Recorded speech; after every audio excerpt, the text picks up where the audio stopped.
You know what I mean? So at what age do you feel you became a man or an adult? Um, that real moment. I mean, I would say when I got my own house. You know, you can have a car, you can have a apartment, you can have, you know what I mean? Everybody got things that they want, you know what I'm saying, that symbolize a man to them. But I feel like when you under your own roof and taking care of your own bills and you standing up on your own, that's when, it was points that I had a whole bunch of money in my pocket and felt like I was a man and the man. But truly, once you get your own bills with your name on the motherfuckers, yeah, that's So I had my own spot when I was 17 and 18. You know what I'm Oh, saying? so about there. All right. Yeah. Um,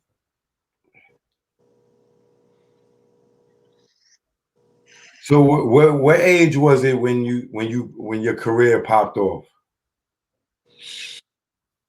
Well, it's two pop offs because I had a independent, but not just an H Town pop off. Like I had a fucking 20s.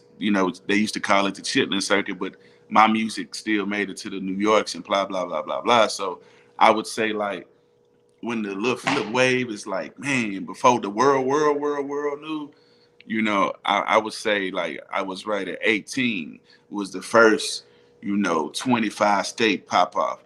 Then when I got my deal with Sony a couple years later, like 20, when the Underground Legend came out and this is where we ball, and now I'm really in New York going to the flexes and the clue, just everybody, whoever is the people that's hiding, I was there. You know what I'm saying?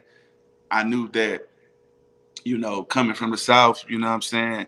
You know, a lot of people don't get respected as lyricists, you know what I'm saying, where we come from. So me growing up, I always jammed all kind of music, you know what I'm saying? I didn't just jam, down south music, you know what I mean? I jammed Big L and the Children of the Corn and Black Sheep and, Q-Tip, just a whole plethora of, what I'm saying, the whole spectrum of hip hop, East Coast, Right.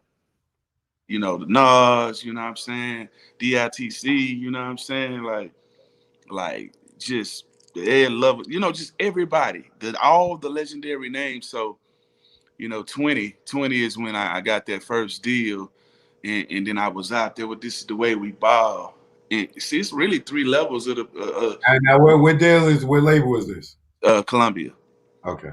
But it's three levels to my pop house, man. Like the first major label, that was crazy, but then when the next album, the second album with the Game Over and the Sunshine, that's when it just really went stupid. So I had like you know, three pop offs, like What you call it? What song was it that you had with Chameleon there? Turn it up. Turn It Up. That was his song, right? Correct. Yeah. Uh, All right, that's when I met you. That was around 2008, right? Or 2005? yeah, it was at 5 because it was close to when my album came out. All right, so I was producing Rap City because I know I was producing one of the shows because I remember you came and you did a medley. You did Turn It Up and you did something else. What was that was on? 106 and Park. Probably at that point, if I did Turn It Up, I probably did like Game Over and Sunshine. Okay. Mhm. Yeah. So that's how Chameleon there got on 106 and Park. Because when I seen you do your verse from what is it, Turn It Up? Turn It Turn Up. Turn It Up. All right. When I seen you, I said, yo, I said, like, because people went nutty when you did that song. They went crazy. So I was telling the producers of 106, no, the talent department in 106, I'm like, yo, he just featured on that song. I said, that's this kid named Chameleonaire song. They was like, oh, really? I said, yeah, we got to get Chameleonaire to come on and them do it together. You know what I'm saying?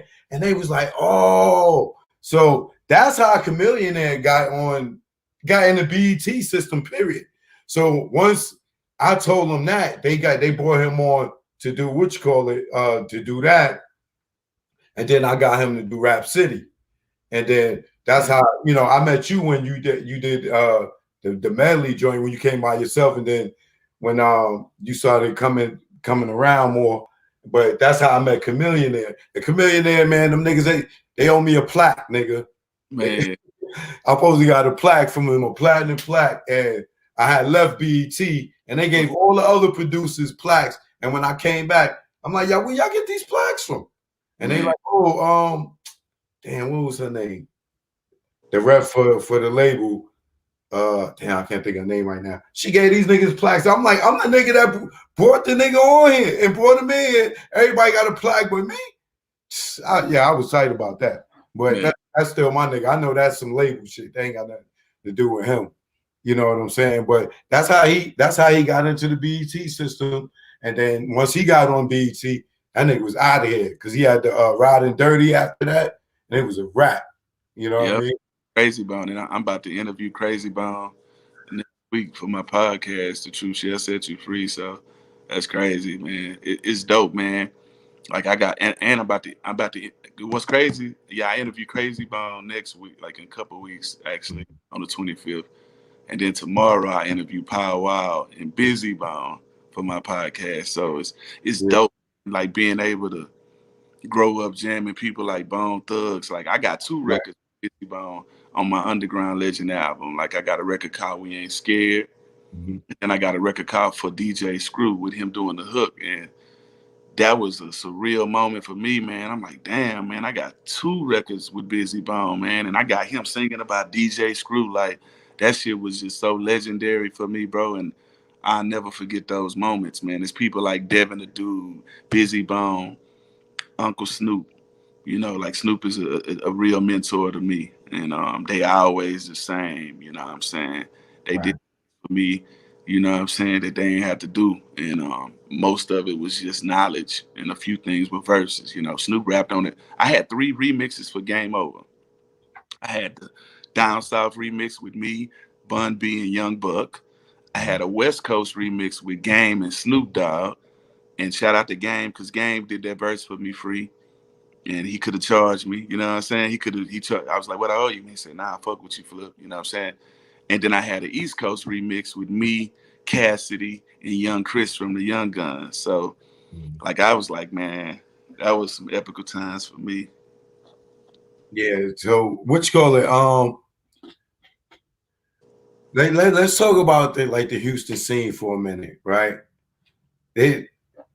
Around that time, well, Scarface and the Ghetto Boys always been prominent in Houston since, like, I've been listening to them since I think like maybe 87, 88, you know, and the Gangsta Love and shit. So I'm not really including them in this, but you know, they're a staple in Houston. But there was a point where Houston, like New York had it, then the West Coast had it, then the South had it. But when I say the South, I mean Houston had the grip on hip hop. It was you. It was Paul Wall. It was Chamillionaire. It was UGK. It was Screw. It was Mike Watts. It was Jesus Christ. Oh man, it was so many people coming out at that Slim Thug. The movement was heavy at one time, right? Correct. Mike Jones, like exactly. Mike Jones, you know what I mean? But what happened when that whole movement was going on? What happened? What stopped it? I don't know the reason. I can't speak on what happened for everybody else. Like some people, you know, get major deals, and sometimes people feel like they don't need to work no more, and sometimes it make people go harder. You know what I'm saying? Or sometimes people just stay in the same. So it's either one of those 3 things, you know what I mean? Because me, no matter, even if I had a deal or not, like I always work like I didn't have a deal. I'm used to spending my money on myself. I'm gonna spend my own money, street money, it don't matter. I invest into myself because at the end of the day, I don't need nobody like, oh, you owe me this. Or, nah, I'm gonna spend my own money on me. And I just grind. I grind. I worked hard, but now I work smart. And it's a difference. So I don't know what happened to everybody else. You know, some people ventured off into doing clubs and, you know, doing grills. Like I know these are, you know, real estate, you know, but this is the thing about us in Texas. You know, I don't want anybody who's watching to get it misconstrued. Like, we don't even have to leave Texas. And whatever we put out is gonna make a minimum of 200 to 300, 400,000. That's a minimum. Without us not even promoting it. Now, if we promote it, we go get $1 million out of Texas, no matter what we drop. You know what I mean?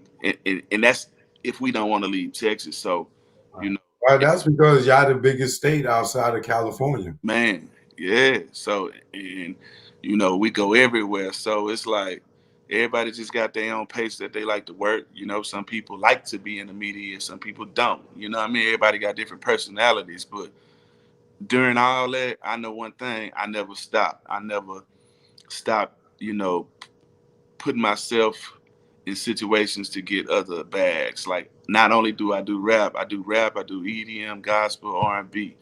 I manage fighters. You know what I'm saying? One of my fighters is signed to Golden Boy. I got a tattoo shop in San Antonio called Time Bomb. I got a jewelry shop in Austin called TJ Jewelry. I got my own air freshener. I own a percentage of this company right here called Exotic Pop. You know, all the rappers have been promoting this, and you know, nobody knew I owned a percentage of it until like 8 months ago.